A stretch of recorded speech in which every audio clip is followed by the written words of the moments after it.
In today's video, I want to highlight what one development studio owner has said about the PlayStation 5 in regards to teraflops and all this talk about specification. Andrea Pacino of Ready at Dawn is saying some major things about the PlayStation 5 and why gamers might be feeling a little silly after the release of the PS5 if you're so focused on teraflops and things of that nature. We'll go over that. Also, Snakeybus is coming to the PlayStation 4 on March 31st. A Switch version and an Xbox One version have been confirmed as well, but that was a quirky game that released on PC last year.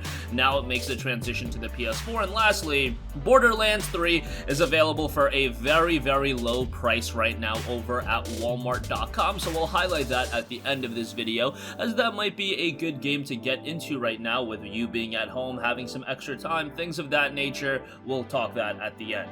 But first up, we got that PlayStation technical reveal event by Mark Cerny earlier this week, and yes, I know a lot of you guys were a little bit disappointed by the offerings of that conference and of that press reveal. Whatever the case may be, I think going into it, you should have already expected that it was gonna be a lot of techno jargon, given the fact that it was abundantly clear that that was originally scheduled for GDC, the Game Developers Conference. It's not a conference for a lot of fans to get super excited for. It's more so for the developers, and a lot of the stuff that developers heard about, well, that was enticing to them, and for a lot of us, hey, we got to hear about the incredible SSD that's going to be in the console, but there's going to be a lot of other opportunities to talk about the games themselves, and you know that they're going to have a bigger press reveal regarding games and things like that. However, a major takeaway was, of course, the teraflop count, which does look to be a little bit lower than the Xbox Series X, and now it's a lot of doom and gloom, and of course, taking something like a teraflop number that is immediately going to be used as fuel for the console wars.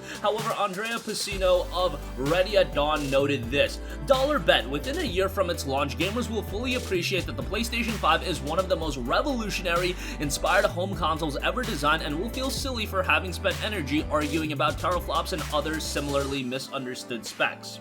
I think that's an element that we also have to ascertain greatly. A lot of this teraflop and a lot of this technical jargon, a lot of us don't understand how this is going to be implemented by developers and everything that goes into place. Yes, there are a lot of elements that you can assess right next to each other, but ultimately, it is going to come down to how the developers utilize the consoles, and I really have to offer you guys this. Even if the PlayStation 5 is a little bit of a weaker console than the Series X, look, it's not going to be a night and day difference. I think if you're thinking that, you're going to be pretty foolish about that. At the end of the day, the third-party games are coming to both platforms. Suddenly, EA is not going to be making their games exclusive to the Series X. Ubisoft isn't going to be making their games exclusive to the Series X. Had they cared that much about power from the get-go, all of their games would have been PC exclusive, so this idea that this power differential is going to make this world of difference, I think you guys are a little bit misunderstanding that, and even if a game looks better on the Series X, I really think it's going to be a minuscule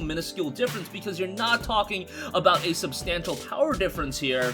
You're talking about something that next to each other, you probably are not going to be able to notice a third-party game running on both of the platforms, even if the Series X is a little bit more powerful. However, power is something we talk way too much about. I really think that coming off of last generation, it should have been abundantly clear that the driving force behind these consoles, and yes, the visuals are great, the graphics are great, the technical elements are great, it is the games. It comes down to high quality games and what can you offer to the gamer as these exclusive experiences or exclusive services. For an Xbox One, that was offering something like Game Pass and offering incredible value. For the PlayStation 4, do I even really need to spell it out for you? It is, of course, the incredible exclusive games, your Horizon Zero Dawns, your Uncharted 4s, your Last of Us Part 2s, and look at what that talented studio was able to bring out of the PS4 with a game like HZD, with a game like Last of Us Part 2, Ghost of Tsushima, Infamous Second Son.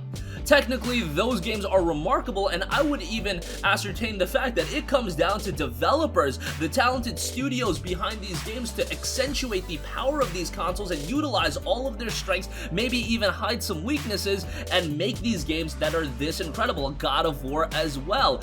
If you're getting too obsessed with the power, I really think that is not the right mindset. I think getting obsessed about something like backwards compatibility, if the Xbox Series X has full backwards compatibility and the PlayStation 5 has only a limited form of backwards compatibility, I think that means a lot more than just a you know, somewhat of a small power differential, I really don't think that's going to make a difference at all. Look at the Nintendo Switch. That is one of the most successful consoles in recent memory, and it's not like that console is anywhere near the power level of the Xbox One or the PlayStation 4. And even look at the Xbox One X. The Xbox One X is considerably more powerful than the PlayStation 4 Pro.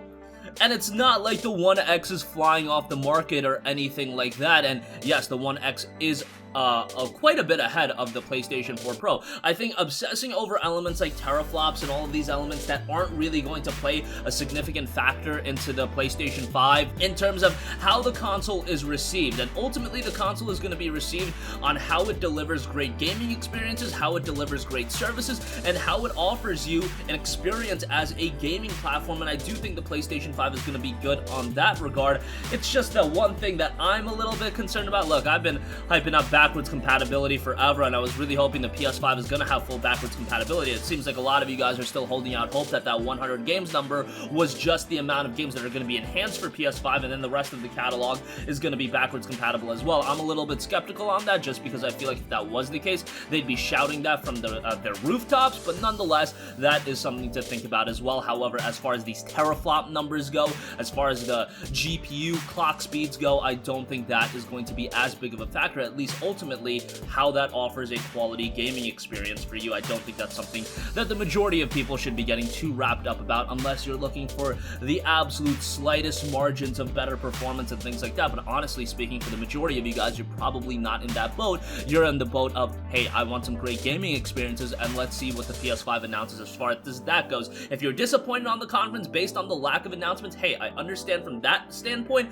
but as far as these teraflop numbers and things like that, I don't think it's something to get all that worked up about, and it seems like Ready at Dawn is definitely on the same boat. At least Andrea Pacino is, so that's very good to hear. Alright, moving on from that, I do want to note that Snakeybus is coming to PlayStation 4 on March 31st. This is one of the most quirky games that was released on PC. The length of your bus grows as you pick up more people, snake through the city streets, and avoid crashing into yourself. Snakeybus is a casual arcade game that requires a balance between reflexes and forethought. Weave through the city streets and pick up as many passengers as you can. Drop your passengers at their destinations to cash in. The more people you drop off, the more your bus grows in length. Play smart and avoid crashing into yourself. The game touts online multiplayer, power-ups and weapons, 11 core single-player maps with unique themes, 5 different types of buses, endless play mode, player progression with unlockable maps and buses, personal and global leaderboards, and you've got a lot of other elements that round out for a very, very off-the-wall experience. Definitely a zany game here, something that you're probably not going to be taking all too seriously. However, some humorous games like this, I feel like, is something that a lot of people are going to be all over right now, and it will be out March 31st, so just a little under 2 weeks. Very positive reception on Steam as well. 960 user reviews, 91% positive and 96% positive on the recent 57 user reviews that were posted in the last 30 days, so good on that end as well. Lastly, I do want to note that Borderlands 3 is available for $20 over on Walmart.com right now. I think this is a very good buy. I thought Borderlands 3 was a pretty good game. If you want more Borderlands fun, Borderlands 3 is definitely going to offer that.